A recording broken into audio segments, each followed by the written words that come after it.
ঠান্ডা যত বেশি লাগবে সুবহানাল্লাহ তত জোরে বলতে হবে। তবে আপনি ইমানি জগতে, শরীর জগতে গরম ধরবে।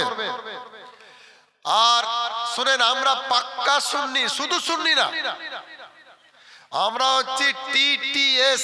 এর একটা অর্থ করেছে লোক যে টানা টান সুন্নি, টনটনা সুন্নি, খনখনা সুন্নি নই। তা আমরা কিয়াম করি, কিয়াম মানে দাঁড়ানো। কিন্তু আমাদের চাইতেও বড় সুন্নি, পাক্কা সুন্নি দেখছি যিনারা এখন থেকেই দাঁড়িয়ে আছে। আমরা দাঁড়াবো শেষে ইয়া নবী সালামুন আলাইকা পড়ার জন্য, তাই না? তো ইনারা কি আমাদের চাইতেও বেশি সুন্নি, মজবুত সুন্নি? ওলামা ইকরামকে বলবো, আপনারা স্টেজের লোক, স্টেজে আসুন আর বসুন। আমার পূর্বে সভা সঞ্চালক মহাশয় ফজিলাতুল শাইখ হযরত আল্লামা মাওলানা মুফতি সহিমউদ্দিন আজহারি সাল্লামাহু বারবার আপনাদেরকে অনুরোধ করেছেন, এই ধরনের সম্মেলনে বেশি সময় পাওয়া যায় না, অল্প সময়ের মধ্যে কিছু জরুরি কথা বলে নিতে হয়। তা আমি চাইছি যে আমার আশাটা, আমাদের আশাটা এই কনফারেন্স যেন কাজে লেগে যায়। আপনারা প্রচারে শুনেছেন, বিজ্ঞাপনে পড়েছেন, ইশতেহারে পড়েছেন যে এই কনফারেন্সের নাম হচ্ছে সুন্নাতে রাসূল কনফারেন্স।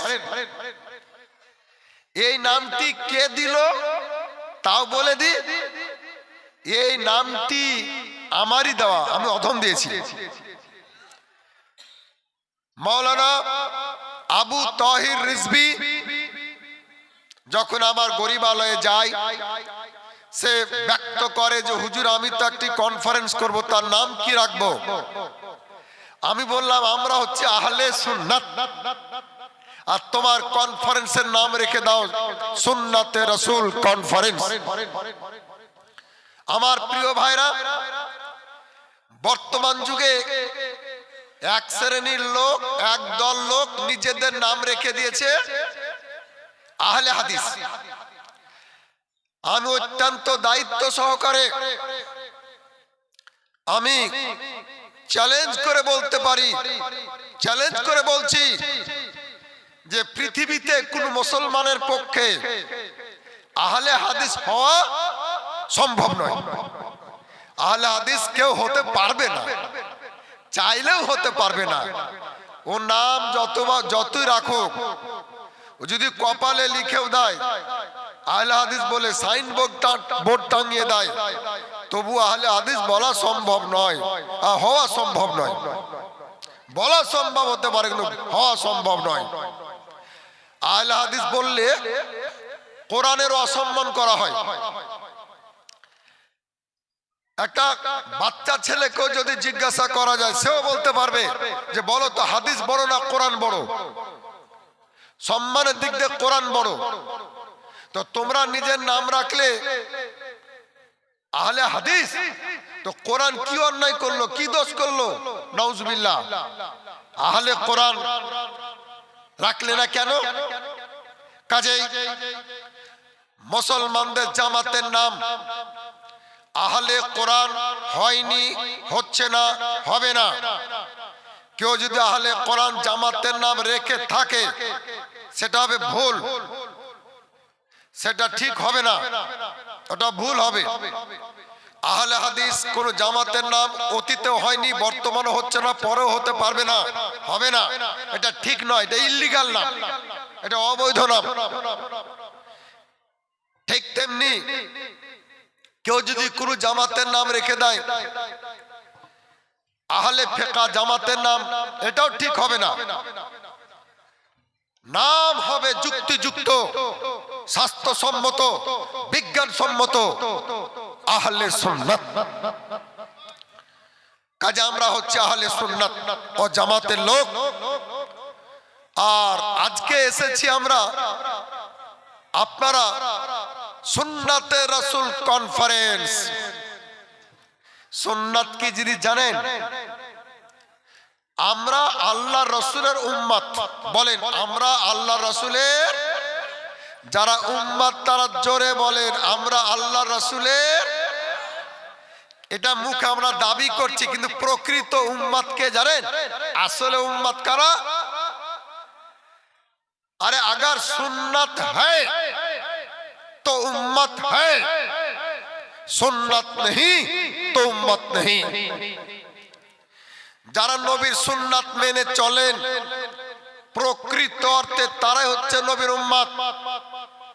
আর যারা নবীর সুন্নাত মোতাবেক চলেন না, বলেন না, আমল করেন না, তারা প্রকৃত অর্থে নবীর উম্মত নয়।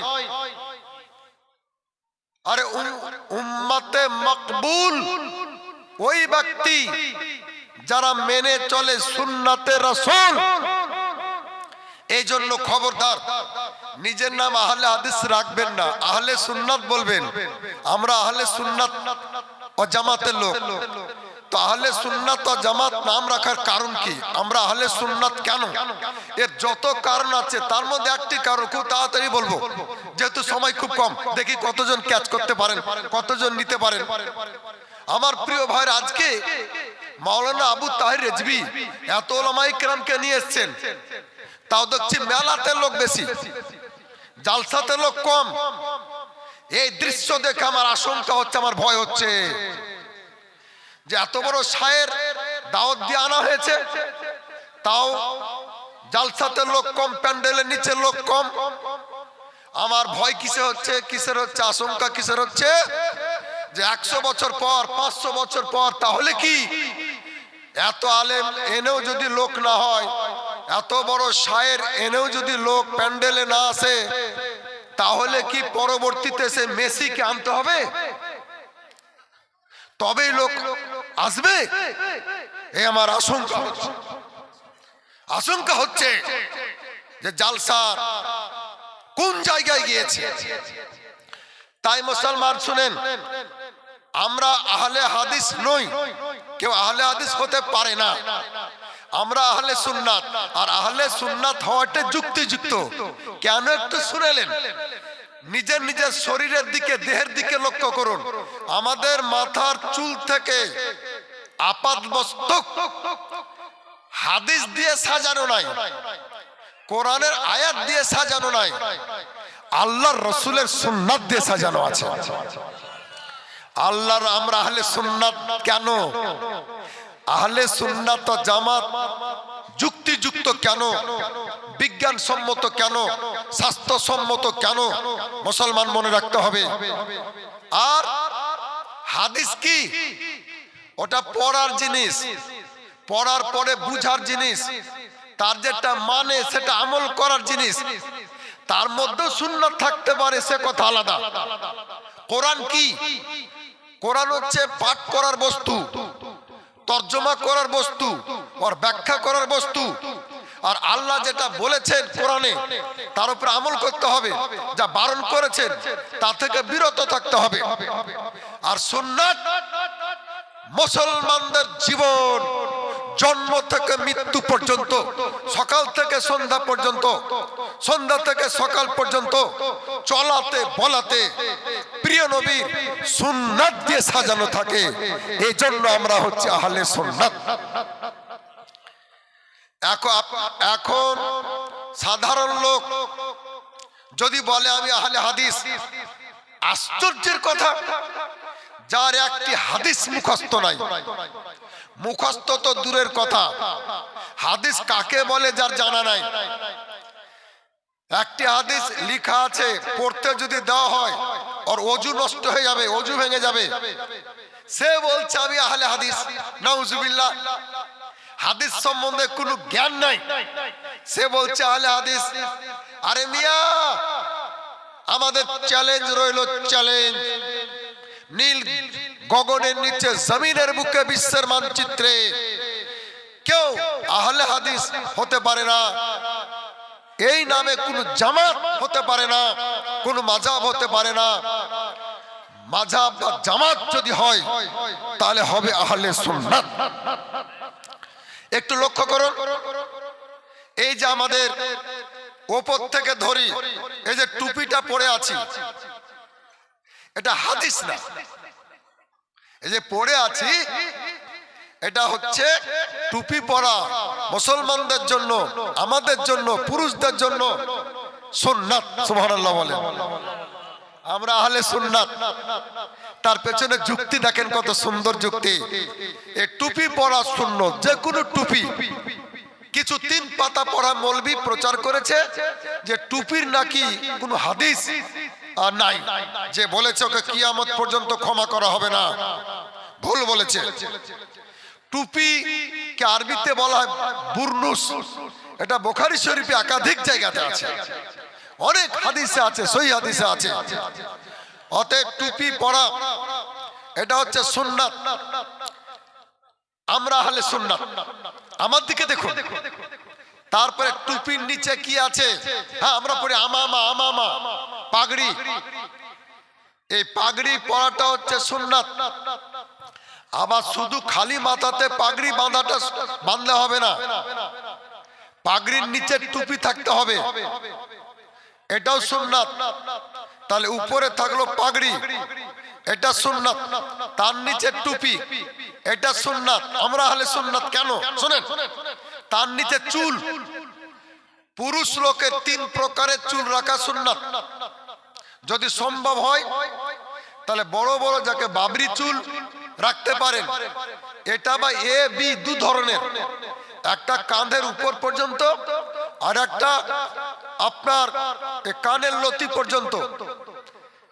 একেবারে কাঁধ পার করে দেওয়া মেয়ে লোকের মতো, এটা নিষেধ, এটা না যায়, এটা সুন্নাত নয়, লক্ষ্য রাখতে হবে। আর স্বাভাবিক এই যে আমার মতো, এটাও সুন্নাত।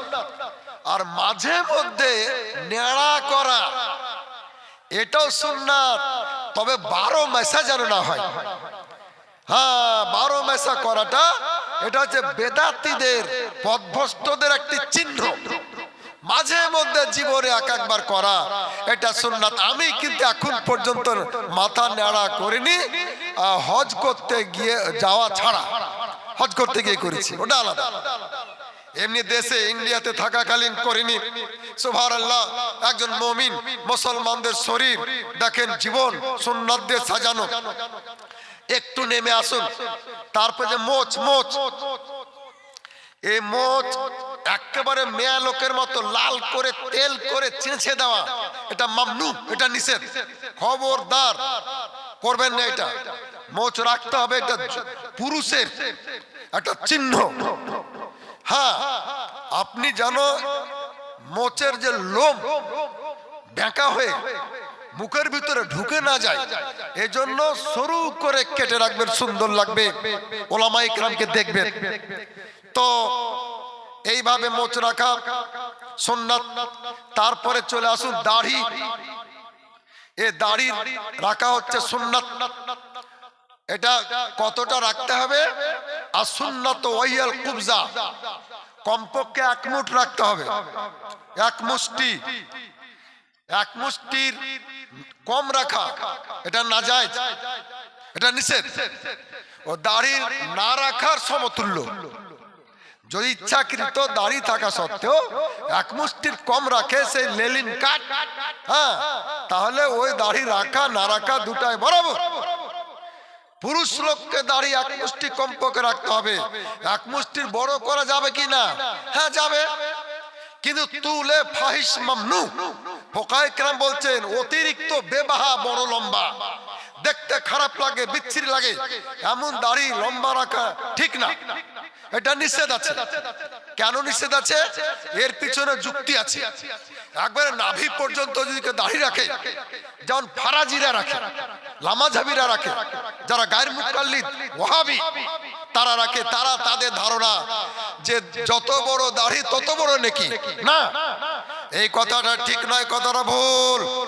নাভি পার করে যদি কেউ দাড়ি রাখে, পেচ্ছাপ করতে গিয়ে দাড়ির বেয়াদবি হতে পারে, পায়খানাতে বসে দাড়ির বেয়াদবি হতে পারে, রাত্রি কালে লেপের তলে সস্ত্রীক মিলনের সময় দাড়ির বেয়াদবি হতে পারে, অথবা লড়াইয়ের ময়দানে বিরোধীদের সাথে লড়াই চলছে, লড়াই তখন দাড়ি ধরে আপনার বিরোধী হাতে প্যাঁচ লাগিয়ে আপনাকে ফেলে দিয়ে বেকায়দায় ফেলতে পারে।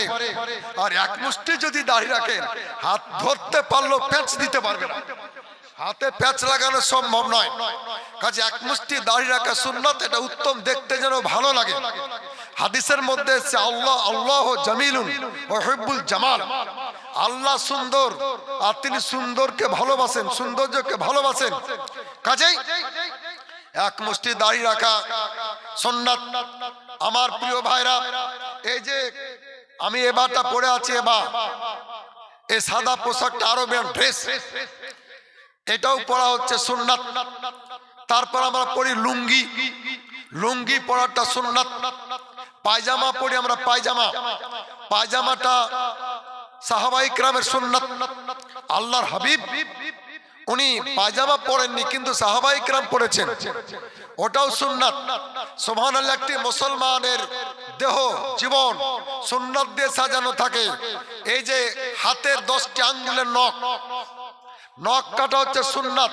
এখন পর্যন্ত অনেক মুসলমান জানে না যে নখ কাটার সময় কোন আঙ্গুল দিয়ে শুরু করে আর কোন আঙ্গুলে শেষ করে, অনেকেরই জানা নাই। আবার কারো কারো জানাও থাকতে পারে। আপনাদেরকে 1 মিনিটে শিখিয়ে দিই, নখের যখন আঙ্গুল কাটবেন হাতের সুন্নত পদ্ধতি হচ্ছে ঝগড়া করা আঙ্গুল দিয়ে শুরু করবেন, ডান হাতে। কোন আঙ্গুলে ঝগড়া করে? এটাই, ঠিক আছে? এটা দিয়ে শুরু করবেন, বাম দিকে চলে আসবে মিডিল, তারপরেরটা, তারপরে জালি, বুড়োটা থাকলো, বাম হাতে চলে যান। জালি আঙ্গুল দিয়ে শুরু, পরস্পর বুড়ো আঙ্গুলে শেষ, শেষে আসুন এই বুড়ো আঙ্গুলে ডান হাতের। আর পায়ের নিয়ম হচ্ছে যে ডান পায়ের জালি আঙ্গুলে শুরু, বাম পায়ের জালি আঙ্গুলে ছোট আঙ্গুলে শেষ, এটা হচ্ছে সুন্নাত। আমার প্রিয় ভাইরা, বর্জিত যে পশম, বর্জিত পশম 40 দিনের মধ্যে আপনাকে ত্যাগ করতে হবে, ওটা বর্জন করতে হবে, ওটা ফেলে দিতে হবে। আপনি মুসলমান হয়েছেন, সুন্নত আপনাকে শিখতে হবে। এতে বোঝা যাচ্ছে যে মুসলমানদের, মুমিনদের আমরা হাদিস মানি, আমরা কোরআন মানি, শরীয়ত মানি, তরিকত মানি, মারিফত মানি, হাকিকত মানি, কিন্তু আমাদের কারো শরীরে কোরআন শরীফ ঝুলানো থাকে না, কোরআন শরীফের সূরা আয়াত ঝুলানো থাকে না, হাদিস আমাদের শরীরে ঝুলা থাকে না, গায়ে লেখা থাকে না। কিন্তু সুবহানাল্লাহ, একজন মুমিন মুসলমানের মাথা থেকে পা পর্যন্ত প্রিয় নবীর সুন্নাত দিয়ে সাজানো থাকে। আমরা আহলে সুন্নাত আর সুন্নাতে রাসূল কনফারেন্স আজকে এসেছি। আরো একটা কথা বলে দিই, আরো খুব মনে রাখার মতো কথা, সেটা হচ্ছে কি যে দেখুন, সুন্নাত চাইতে ফরজ বড়, এতে কোনো সন্দেহ নাই, এতে কোনো সন্দেহ নাই। সবচেয়ে বড় আমল হচ্ছে ফরজ, তারপরে ওয়াজিব, তারপরে সুন্নাতে মুআক্কাদা, তারপরে অন্যান্য আমল আছে, মুস্তাহাব, নফল, মুস্তাহসান আমল আছে। কিন্তু ফরজ আমল সবচেয়ে বড় গুরুত্বপূর্ণ। কিন্তু সুন্নাতের এত মর্যাদা যে ওই ফরজটা কিন্তু জন্মের সঙ্গে সঙ্গে আসে না, ওটা জন্মের, মানুষের জন্মের অনেক পরে আসে। মুসলমানদের উপরে নামাজ পড়া ফরজ, রোজা রাখা ফরজ, ধনী হলে হজ করা ফরজ, ধনী হলে যাকাত দেওয়া ফরজ। কখন? জন্মের পরে পরেই না, 5 বছরে না, সাবালক সাবালিকা হওয়ার পর, তারপরে উপরে নামাজ, রোজা, হজ, যাকাত, তার উপরে ফরজ হবে। কিন্তু প্রিয় নবীর ওসিলাতে যেহেতু আমরা আহলে সুন্নাত, জন্মের সঙ্গে সঙ্গে সুন্নাত এসে হাজির হয়ে যাবে, সুন্নাত চলে আসবে। আপনার বাচ্চা যখন ভূমিষ্ঠ হবে তখন আজান দিতে হবে। কি দিতে হবে? আজান। আজানটা দেওয়া হচ্ছে সুন্নাত। আর একটা সুন্নাত আছে তাহনিক, এটা আমাদের দেশের প্রচলন নেই, লোক জানেই না। সেটা হচ্ছে কোন বুজুর্গ ব্যক্তি দিয়ে কোন একটা তরল পদার্থ, মিষ্টান্ন দ্রব্য হলে ভালো, বাচ্চার মুখে দিয়ে তার খাবারের উদ্বোধন করা, এটা সুন্নাত। এরপরে আকিকা, আকিকা দেওয়াটা হচ্ছে সুন্নাত। 7, 14, 21 দিনে বাচ্চার আকিকা দিবেন, ছেলে হোক আর মেয়ে হোক। পশুর ক্ষেত্রে কুরবানির যা নিয়ম, আকিকার পশু একই নিয়ম। বিস্তারিত আলোচনাতে যাচ্ছি না, আমি তাড়াতাড়ি যাচ্ছি নিজের বক্তব্যকে এগিয়ে নিয়ে। তাই আকিকা সুন্নাত, তারপরে চলে এলো খাতনা, মুসলমানি দাও। ঠিক আছে, এটা ফরজ নাকি? ফরজ, ওয়াজিব, সুন্নাত? জোরে বলছেন না কেন? ভয় লাগছে নাকি? খাতনা দেওয়া সুন্নাত। আচ্ছা, কত বছরে খাতনা দিতে হবে? কত বছর বয়সে খাতনা দিতে হবে ছেলের? ছেলের খাতনা দিতে হবে কত বছর বয়সে?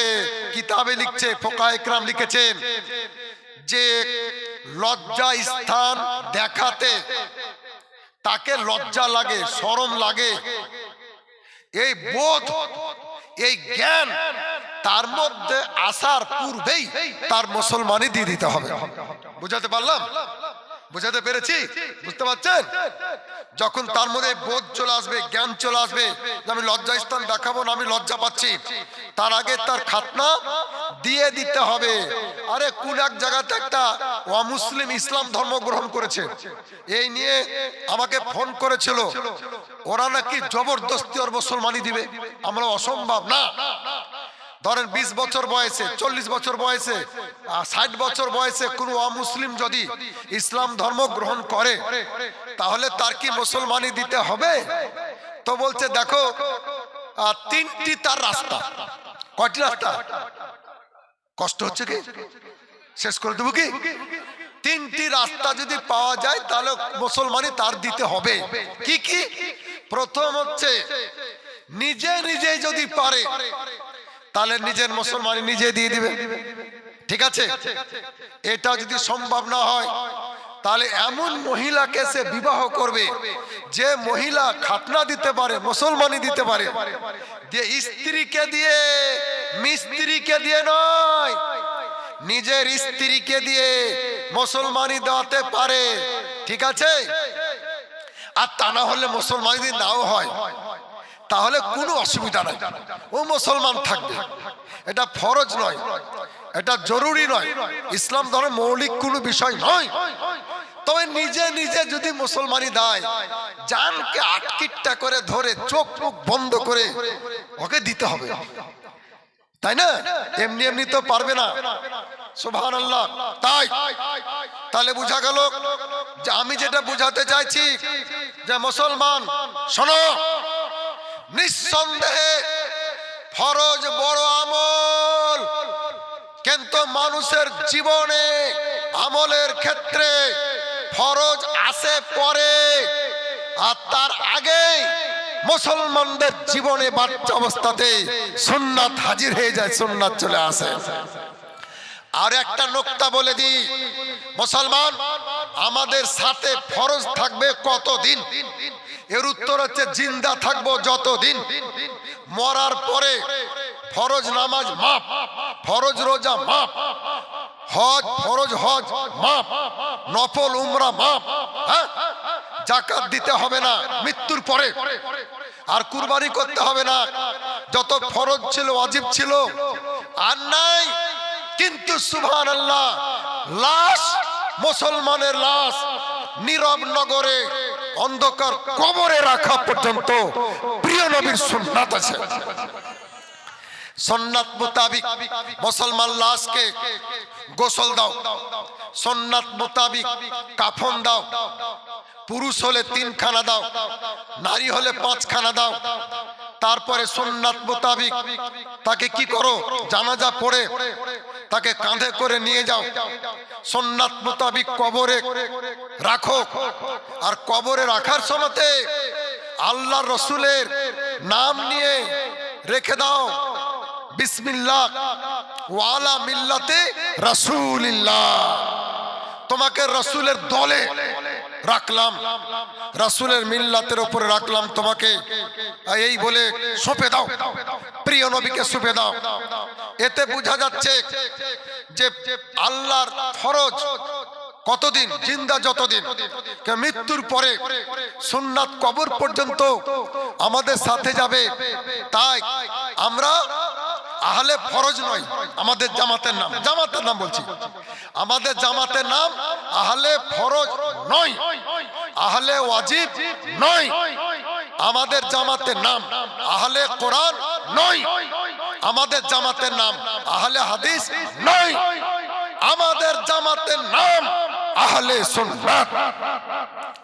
আহলে সুন্নাত আর সুন্নাতে রাসূল কনফারেন্সে আজকে আমরা এসেছি এখানে, বাস আর 2-3টি সুন্নাত বলে পরবর্তী বক্তা চলে এসেছেন।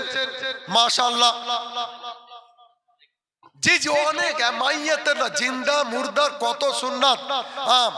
আমার মাইয়াতকে কবরে যে রাখবেন, হয়তো কোন দেশে চালু আছে, কোন দেশে চালু করেনি, ওকে ডান কটে রাখতে হবে, এটাই সুন্নাত। ঠিক আছে, অনেক আমি কেবল হেডলাইন গুলো একটু একটু বলছি, বিস্তারিত আলোচনা করলে অনেক সময়ের প্রয়োজন। আমরা যখন বক্তব্য রেখে চলে যাই তো বিরোধীরা বলে যে এত বড় কনফারেন্স হলো আর এতগুলি মুফতি সাহেব এলেন, তো কই নামাজ সম্বন্ধে কোনো আলোচনা করলেন না। শুনেন, নামাজের 2-1টা সুন্নাত বলে দিই। নামাজে যে দাঁড়াবেন তো 1.5 শতক জায়গা ঘিরে দাঁড়ানো সুন্নাত নয়, ওই যে 1.5 কাঠা জায়গা ঘিরে, হ্যাঁ, আপনার 2 পায়ের মাঝখানে 4 আঙ্গুল যেন ফাঁক থাকে। এটা লজিক্যালি, এটা যুক্তিযুক্ত। কেন বলেন তো? এই জন্য যে 1.5 কাঠা করে, 1.5 শতক করে, ফাঁক কাটা করে মানুষ যদি দাঁড়াতে আরম্ভ করে, তাহলে বড় মসজিদেও লোক কম আসবে, তাই না? আর সুবহানাল্লাহ, হানাফি মাসলা কত যুক্তিযুক্ত, বিজ্ঞানসম্মত, স্বাস্থ্যসম্মত, যে 2 পায়ের মাঝখানে 4 আঙ্গুল যদি ফাঁক রাখা যায়, তো ছোট মসজিদ হলেও, গরিব পাড়ার মসজিদ হলেও অনেক মুসল্লি আসবে। সুবহানাল্লাহ বলেন, এটাই সুন্নাত। মনে থাকবে, মনে রাখবেন। এবার দ্বিতীয়টা বলি, যে যখন আমরা তাকবীরে তাহরিমা বাঁধবো, নামাজ শুরু করব, হাত কত দূর উঠাবো, এ ব্যাপারে 2 রকমের হাদিস আছে। একটা হাদিসে আছে যে কান পর্যন্ত হাত উঠাও, আর একটি হাদিসে আছে যে কানের লতিকে স্পর্শ করো। হাদিস দুটোই ঠিক, কিন্তু কিছু মৌলবি বুঝতে পারেনি যে কোন হাদিস কার জন্য। কান পর্যন্ত যেটা বলা হয়েছে, এটা হচ্ছে মায়েদের বোনেদের জন্য। মা বোনেরা যখন নামাজ শুরু করবেন তখন কান পর্যন্ত হাত তুলবেন। এর পেছনে যুক্তি কি? যে তাদের দেহ হচ্ছে পর্দার দেহ, এজন্য তাদের দেহকে যথাসম্ভব পর্দার মধ্যে থাকতে হবে। যদি কান পর্যন্ত তুলতে তারা যান, তাহলে একটু বগলটা প্রকাশ পাবে, ফাঁক হয়ে যাবে। শরীয়ত এতটুকুও বরদাস্ত করেনি যে না, মা বোনদের যথাসম্ভব পর্দা যেন থাকে, তাই কান পর্যন্ত তারা উঠবে। আর এই বিষয়টি পুরুষদের জন্য does not arise, not applicable. আমাদের জন্য ওই পর্দার ব্যাপারটা নাই। এজন্য পুরুষ যারা, তারা কানের লতি পর্যন্ত হাত তুলবে আর তাকবীরে তাহরিমা বাঁধার সময়তে। এটা হয়ে গেল। এরপরে আপনার সূরা ফাতিহা পড়বো আমরা, ইমাম সাহেব পড়বেন জামাতে নামাজ পড়লে। এই যে আমিন, আমিন বলা নিয়ে কোনো দ্বিমত নেই। ঝগড়া হচ্ছে যে জোরে বলবে না আস্তে বলবে। 1 মিনিট আমি ছেড়ে দিচ্ছি কথা, 1 মিনিটে দেখুন যুক্তিযুক্ত হচ্ছে আমিন আস্তে বলাই। বুখারী শরীফে পরপর 3টি হাদিস এসেছে এবং 3টি হাদিসই হযরত আবু হুরায়রা রাদিয়াল্লাহু তাআলা আনহু থেকে বর্ণিত। তিনি যেটা বলছেন, আল্লাহ রাসূল যেটা বলেছেন যে ইমাম মুক্তাদি সবাই আমিন বলবে। কিভাবে বলবে? আল্লাহ রাসূল বলছেন শুধু তোমরাই আমিন বলো না, ফেরেশতারাও আমিন বলেন। আল্লাহর হাবিব বলছেন যাদের আমিন বলা ফেরেশতাদের আমিন বলার মতো হবে, আল্লাহ রাব্বুল আলামিন খুশি হয়ে তাদের অতীতের পাপ মাফ করে দিবেন। তাছাড়া কানে ইয়ারফোন লাগিয়েও, মেশিন লাগিয়েও ফেরেশতাদের আমিন বলা কেউ শুনেছেন? এতে স্বাভাবিকভাবে প্রমাণ হচ্ছে ফেরেশতারা আস্তে আমিন বলেন। মুসলমানদেরকে নামাজে আমিন বলতে হবে, কিন্তু জোরে না আস্তে? আস্তে বলতে হবে। এখানে একটা যুক্তি কাজ করছে। যুক্তিটা কি শুনেন। মুক্তাদি একরকম চিন্তা করে নামাজে দাঁড়ায় ইমামের পেছনে, আর 14 রকমের চিন্তা ইমামের। কয় রাকাত হলো, কয় রাকাত বাকি আছে, কোন সূরা পড়লাম, কোন সূরা পড়বো, রুকুতে আছি না সেজদাতে আছি, 14 রকম চিন্তা। এখনো পরিস্থিতিতে যদি এই যে আমি বক্তব্য রাখছি, মুফতি সাহিমউদ্দিন বক্তব্য রাখবেন, মুফতি আলী হোসেন কাদরি বক্তব্য রাখবেন, একটু যদি কেউ কথা বলে ব্রেনে টক্কর লাগে, তো এটা নামাজের বাইরে। বক্তব্য সামাল দিয়ে নেব, কিন্তু নামাজের মধ্যে ইমাম সাহেব যখন ওয়ালাদ-দাল্লিন পাঠ করলেন, তখন যদি চিৎকার করে, চিৎকার তো না গ্যাংড়ায় ওই আমিন বলে, তাহলে তার এই আমিনের শব্দ টক্কর মারবে তার ব্রেনে। এবার তা সে ভুলে যেতে পারে যা কয় রাকাত হলো, কোন সূরা পড়লাম, কোথায় যাব। এই জন্য যুক্তি বলছে, যুক্তি বলছে যে নামাজের মধ্যে বিশৃঙ্খলা সৃষ্টি না হয়, ইমামের জন্য ভুল ভাল না হয়ে যায়, তার জন্য আমিন জোরে নয় আস্তে বলতে হবে। কিভাবে বলতে হবে? আস্তে বলতে হবে। এবার একটাই বাকি থেকে গেল যে বারবার কি হাত ঝাড়বো, বারবার কি তুলবো? আল্লাহ রাসূল বলছেন সহিহ মুসলিমের হাদিস, উসকুনু ফিস সালাহ, এই উম্মতেরা নামাজে শান্তভাবে থাকবে। শান্ত কাকে বলে? এই যে আপনারা শান্তভাবে বসে রয়েছেন, আর বাচ্চা থাকলে গোলমাল হতো। তো নামাজে শান্তভাবে তোমরা থাকো, শান্তভাবে নামাজ পড়ো। এবার বারবার যদি হাত তোলে এতে ক্ষতি আছে, একটু গভীর মনোযোগ দিয়ে শুনেন কি ক্ষতি। বারবার যদি হাত তোলে একাগ্রতা নষ্ট হয়, ধ্যানমগ্নতা নষ্ট হয়, খুশু খজু নষ্ট হয়, নিজেরও হয়, আর প্রতিবেশীরও ক্ষতি হতে পারে। আমাদের জঙ্গিপুরে একটা ক্ষতি হয়ে গেছে। একটা মসজিদে নামাজ পড়ছিল, ওদের মসজিদে, আমাদের না। তো নামাজের কাতারে যারা দাঁড়ায় সবাই তো একই সাইজের হয় না, কেউ লম্বা, কেউ মাঝারি, কেউ ছোট। আর হঠাৎ কারেন্ট চলে গেছে, আর নামাজের মধ্যে তো মোমবাতি জ্বালানো, চারাক জ্বালানো সম্ভব নয়। এবার ওই বারবার হাত তুলতে গিয়ে একটা বেঁটে লোকের হাত একজনের চোখে লেগে গেছে। চোখে লেগে গিয়ে চোখ চায় ফুটে, চাই যে রক্ত বেরিয়ে শেষ পর্যন্ত নামাজ বাদ দিয়ে ওকে হাসপাতালে ভর্তি করতে হয়। এতে বোঝা যাচ্ছে যে যুক্তি এটাই যে না, এই হাত তোলা তলিয়ে এতবার, হ্যাঁ, এটা নামাজে ঠিক নয়, এটা উচিত নয়। সুবহানাল্লাহ, আহনাফের দলিল কত যে কবি, কত যে মজবুত এবং যুক্তিযুক্ত এবং স্বাস্থ্যসম্মত, বিজ্ঞানসম্মত। আল্লাহ আমাকে এক ভদ্রলোক জিজ্ঞাসা করেছিলেন যে হুজুর, আল্লাহ রাসূল বলছেন যে একা একা নামাজ পড়লে জানে কি, জামাতে পড়লে 25 থেকে 27 গুণ বেশি নেকি। তা আল্লাহ নবী একরকম কথা কেন বললেন না, যে হয় 25 গুণ নেকি বলতেন, কিংবা 26 গুণ নেকি বেশি বলতেন, কিংবা 27 গুণ বেশি নেকি বলতেন? তো এইভাবে কেন বললেন যে 25 থেকে 27 গুণ বেশি? আমরা শোনো শোনো, আজকাল বাংলা বুখারী পড়ে সব পথভ্রষ্ট হয়ে গেল। ওই ইউটিউব আর ফেসবুক দেখে ফেসবুকের ফেক কথা, ফেসবুকের ফেক বক্তব্য, ফেক কথা শুনে গুমরা হয়ে গেল। এই জন্য কনফারেন্সের দরকার, এই জন্য জালসাতে উপযুক্ত বক্তার বক্তব্য শোনা দরকার। আমার মুসলমান ভাইরা, আমি বললাম শুনো, আল্লাহর হাবিব কেন বলেছেন? এই জন্য বলেছেন যে জামাত হবে 3 ধরনের। জামাত কয় ধরনের হবে? বড়, মাঝারি আর ছোট। ছোট জামাতে যদি কেউ নামাজ পড়ে তার 25 গুণ বেশি নেকি হবে, আর মাঝারি জামাতে যদি নামাজ পড়ে 26 গুণ বেশি নেকি হবে, আর বড় জামাতে যদি নামাজ পড়ে 27 গুণ বেশি নেকি হবে। অথবা এর ব্যাখ্যা হচ্ছে যে ইমাম যেমন হবে নেকি তেমন হবে। ইমাম যদি গৌস ও খাজা, রাজা, হামিদ ও মুস্তাফার মতো হয় তো নেকি 27 গুণ বেশি হবে। আর ইমাম যদি হুজুর জামালে মিল্লাত, তাওসিফে মিল্লাত মতো হয় তাহলে 26 গুণ হবে। আর ইমাম যদি আমাদের মতো হয় তাহলে 25 গুণ তো হবে।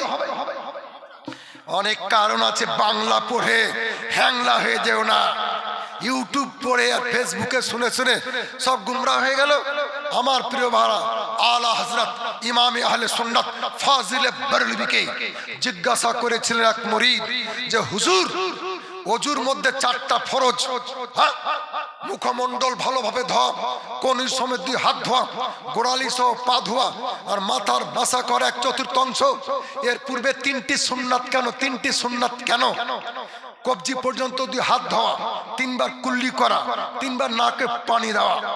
আলা হযরত শুধু মুজাদ্দিদ ছিলেন না, মুজাদ্দিদ ছিলেন, তিনি বড় মুহাদ্দিস ছিলেন, মুহাক্কিক ছিলেন, মুদাক্কিক ছিলেন, তিনি মুফাসসির ছিলেন, মুজাদ্দিদ তো ছিলেনই, বৈজ্ঞানিক ছিলেন, সায়েন্টিস্ট ছিলেন।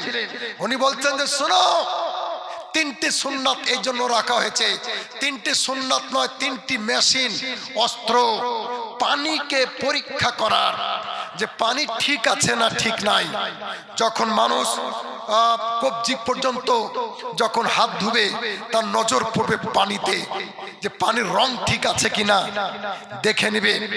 আর যখন কুল্লি করবে কুল্লি, তখন পানির স্বাদ ঠিক আছে কিনা এটা পরীক্ষা হয়ে যাবে। এই কুল্লি করা সুন্নাতটা পানির স্বাদ পরীক্ষা করা মেশিন। আর যখন নাকে পানি দিবে, নাকে পানি ঢুকিয়ে ঝাড়বে, তখন পরীক্ষা হয়ে যাবে যে পানির গন্ধ ঠিক আছে কিনা। পানির গন্ধ ঠিক, রং ঠিক, স্বাদ ঠিক, পানি ঠিক।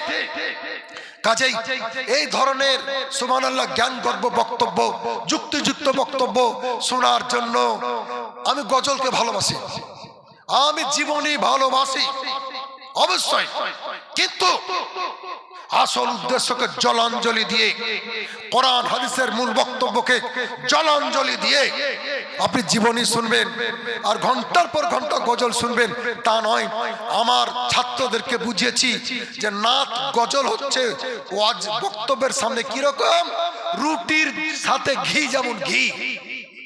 আর রুটির সাথে ঘি 1 পোয়া খায় নাকি? 100 গ্রাম খায় না, একটু খালি লাগিয়ে দিলি হলো, ঠাকিয়ে দিলি হলো। কাজে বক্তব্যের মাঝে নাত মানকাবাতের শের শায়রি ভালো পড়াটা এটা অত্যন্ত ভালো। আল্লাহ পাক আমাদের সকলকে যেন আহলে সুন্নাত ওয়াল জামাতের উপরে হিমালয় পর্বতের মতো কায়েম রাখেন, মাসলাকে আলা হযরত মোতাবেক চলার বলার তৌফিক রাফিক দান করেন। আর মাওলানা আবু তাহের রিজভী বয়সে বা দেখতে, আমি ওকে ছোট করছি না, ছোট্ট একটা মানুষ, কিন্তু বড় বড় স্টেপ নিয়ে থাকে, বড় বড় পদক্ষেপ। তারই মধ্যে অন্যতম হচ্ছে বিগত দিনের কনফারেন্সগুলি হুজুর তাওসিফে মিল্লাতকে নিয়ে এসেছিল। আজকে এই আজিমুস শান সুন্নাতে রাসূল কনফারেন্স, তারই মূলত উদ্যোগ হচ্ছে। আল্লাহ পাক তার এই কনফারেন্সকে যেন কবুল করেন এবং তাকেও কবুল করেন, সমস্ত আরাকিনকে কবুল করেন, ওলামা ইকরামকে কবুল করেন। সুবহানাল্লাহ। নারে তাকবীর, নারে তাকবীর, নারে রিসালাত। মাসলাকে আলা হযরত ওলামায়ে আহলে সুন্নাত, সুন্নাতে রাসূল কনফারেন্স, সুন্নাতে রাসূল কনফারেন্স। নারে তাকবীর, নারে রিসালাত। বসেন, মঞ্চ ফুলফিল হয়ে গেল। কারণ পশ্চিমবঙ্গের বুলেট বক্তা মুনাজির আহলে সুন্নাত হযরত আল্লামা মুফতি মোহাম্মদ নঈমউদ্দিন রিজভী আতালাল্লাহু উমরাহু ওয়া বারাকা ফি হায়াতিহি, তিনি চলে এসেছেন। এই বলেই আমার বক্তব্যের ইতি এবং সমাপ্তি ঘোষণা করলাম।